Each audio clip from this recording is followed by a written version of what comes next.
Hello everybody and welcome to the Dice Tower. I am Camilla Cleghorn. And today I want to talk to you about 10 games from 2021 that I have not yet played that I hope to play soon still. I'm kind of thinking about this topic as I look forward to next week. We have the retreat coming up.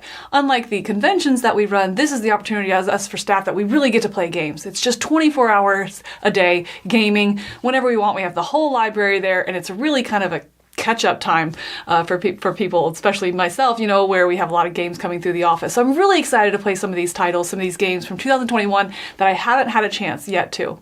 This list is in no particular order. It's not in how much I want to play it or how much I know about it, anything like that. It's just 10 games that I want to try and seek out and get in next week. Let's get started.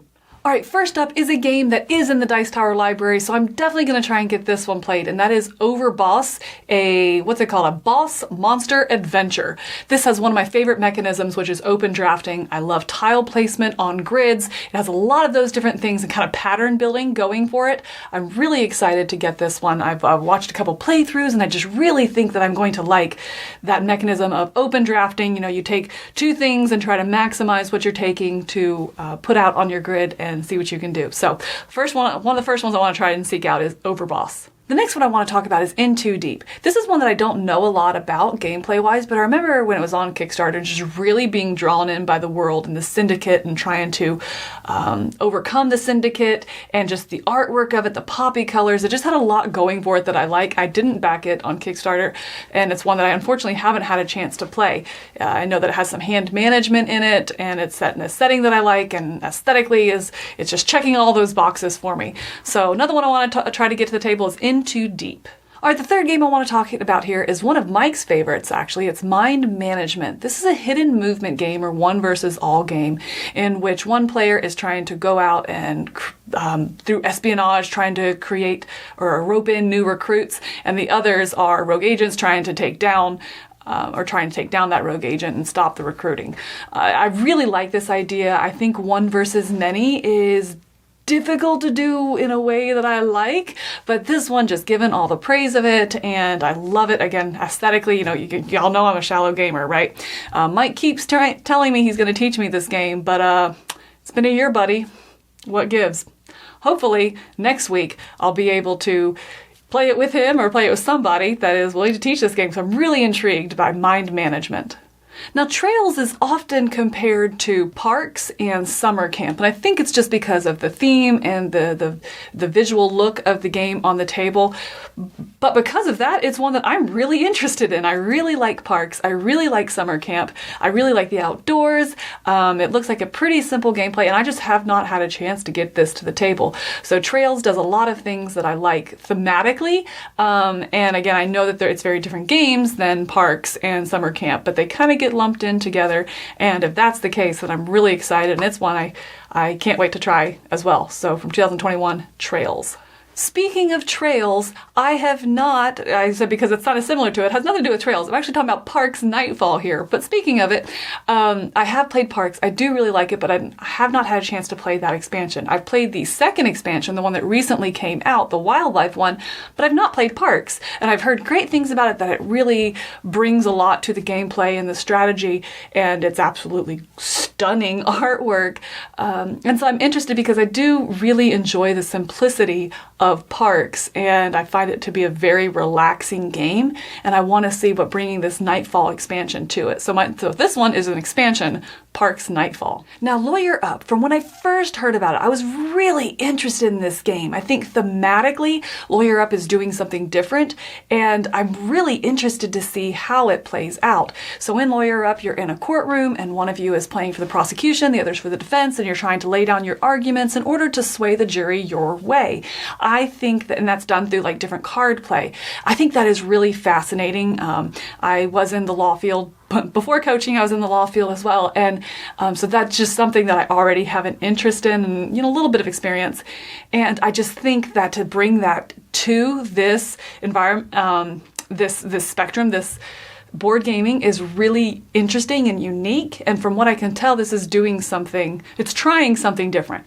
Whether that works, I don't know, I haven't played it, but I really hope to get to soon, so Lawyer Up is one that I'm going to try and seek out as well. All right, and I have not had a chance to get Old Trey to the table either. That is because I think it is just a bigger game, and it came through the office right about the time that I was getting hired. So a lot of the guys were playing in that kind of stuff, and I was still acclimating here in the office, and just didn't have a chance. And then by that time, I mean, it's a big, longer game, and it's hard to get to the table again. But based on what I saw then, I love the Vincent Dutray art. I really am into kind of sandboxy and storytelling games that provide an experience. And I think that Old Trey has that to offer.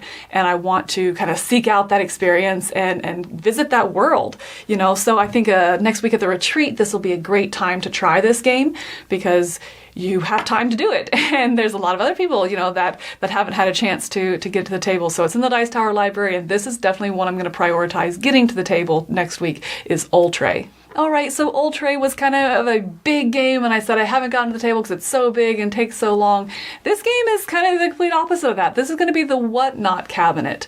The Whatnot cabinet just looks adorable. I think it's, again, that open drafting mechanism that I like. It looks like it's kind of just, to me, again, just looking at it, I don't know, but it looks like it's going to be kind of just a relaxing game of trying to set, collect, and again, maybe a little bit of tableau building, with the tile placement, something like that. And so I'm really, really intrigued by this game. Very, very different than, some of the other picks, and especially going to be very different from my last two picks, but I think that it might have something unique to offer in just that kind of relaxing, pleasing kind of game category. So I hope to bring that one out as well, the Whatnot cabinet. All right, these last two games here I am really excited about. Unfortunately, only one of them is in the Dice Tower library, so unless somebody brings a copy, I probably won't have a chance to play it at the retreat. But it is one that I still, despite that, I want to try and seek out and play this game. Mostly because of the theme. I'm going to talk here about H.H. Holmes' Murder Castle. It's called Crimes Through History, I think, H.H. Holmes' Murder Castle. But this theme is just fascinating to me. I'm currently reading The Devil in the White City, which is about him as well. And so just this idea that there was a serial killer who had a hotel and invited guests in and would kill them and use the hotel to, process the bodies and hide them in the hotel and stuff like that. And so it's definitely not everybody's type of setting. And I get that. I completely get and respect that. But for me, I think that this one is really fascinating, especially because you're playing the role of investigators or people staying at the hotel. So you're in the hotel with the different tiles that come out. And you never know when you're going to fall into one of his traps, but you're in there trying to collect evidence. So the player that wins is going to be the one that can collect the evidence and get back to turn it in. I think you get back to the pharmacy, if I'm not mistaken, in order to turn the evidence in and win the game. I just think that that's it's a grim, kind of dark, which I'm into, theme, but a nicer take on it where you're trying to take down H.H. Holmes. So this is one, like I said, it's not in the Dice Tower library, but I do want to prioritize it and try to play it. It's still, even though it's, still a year old, but it's still worth tracking down to me, I think, is H.H. Holmes' Murder Castle. And the last game here is Ruination. I am so looking forward to trying this game, and I hope I have an opportunity at the retreat, because this is one that just first of all struck me visually when I was looking through the games for the top artwork of the year. This one really stood out to me. I love that post-apocalyptic theme, but then it kind of also has that Mesoamerican, European, kind of look to it, and those two things combined I think are really, really interesting visually. So I love what's going on there, and then the mechanics of this game with you're trying to become like the last horde standing, I guess, for lack of a better word, as you are in this post-apocalyptic setting and battling each other and having this area majority and influence and being the strongest tribe. Again, I'm totally butchering, I'm sure, what terminology they have, but I haven't played it yet, so I don't know. So I'm really, really wanting to try this one. I think it looks great visually, and I'm a sucker for those, the settings in games, but mechanically, we'll see. I want to try it out and see how that works for me. So really want to get it to the table. anyone's coming there and wants to teach it, throw up one of those flags. I'm absolutely there. All right, and that wraps it up for me for the top 10 games from 2021 that I have yet to play that I want to play. Again, going into the retreat next week, I hope to get a lot of these kind of clicked off and see if they work for me and if there's something I want to add to my collection or not. But they're not all in the library. We'll do what we can there. Let's see, just looking over my list here real quick, because like I said, these were not ordered in how excited I am to play. It's just 10 games total. But if I had to narrow it down, I would say I think Trey and Ruination are probably top of my list. You know, that it's like absolutely, just because those I think are harder to get to the table, and a retreat is a great place to do that.